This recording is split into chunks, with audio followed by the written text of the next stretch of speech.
Mahira Khan from Chhattisgarh.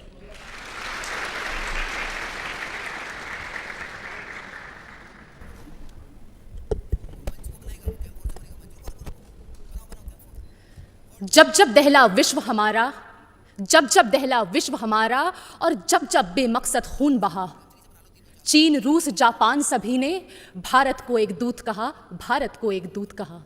My warm greetings to dignitaries. I'm Mahira Khan from Chhattisgarh and I'm here to speak on the topic of peace building and reconciliation, ushering in the era of no war.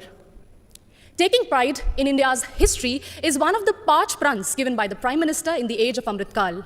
And looking back at history, it is a proof that India has always been a harbinger of peace. No war does not mean that we have no reason to fight war. It only means that we give importance to peace by following values of compassion and forgiveness.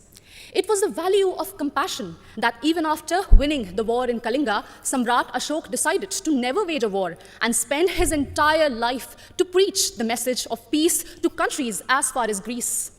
It was the value of forgiveness that even after the British sent our soldiers to world wars and our farmers to famines, Mahatma Gandhi still chose ahimsa and satyagraha for independence.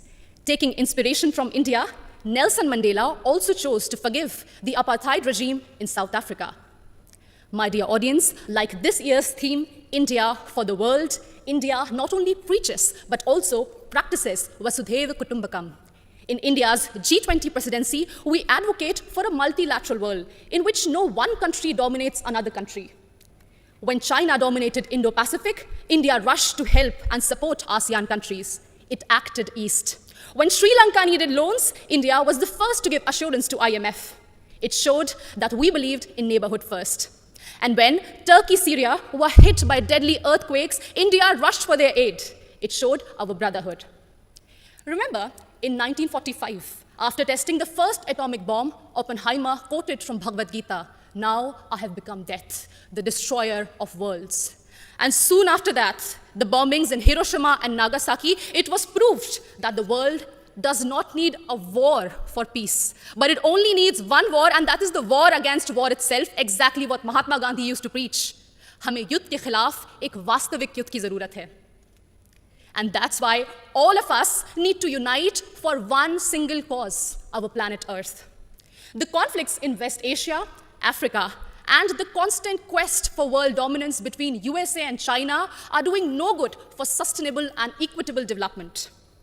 And this is worse even in the post-COVID era, something which we cannot afford. And in this circumstance, the world looks at India to find peaceful negotiation and conciliation in the midst of Russian-Ukraine war.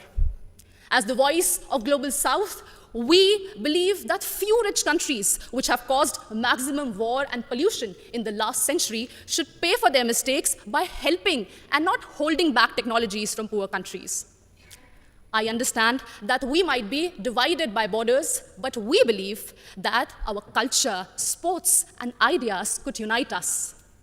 And in this condition, the world looks at International Solar Alliance for an equitable solution to green energy transition.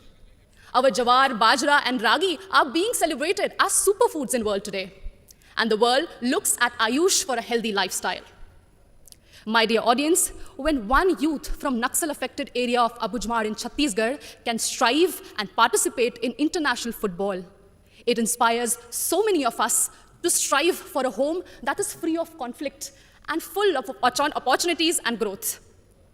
In us, in each of us, lies immense ability to solve any internal or external conflicts through peace, passion, and compassion. बढ़े चलो, यही निदाए वक्त है. ये कायनात, ये ज़मीं, ये कहकशा का रास्ता, इसी पे गामज़न रहो, अमन की राह पर चलो. Thank you so much.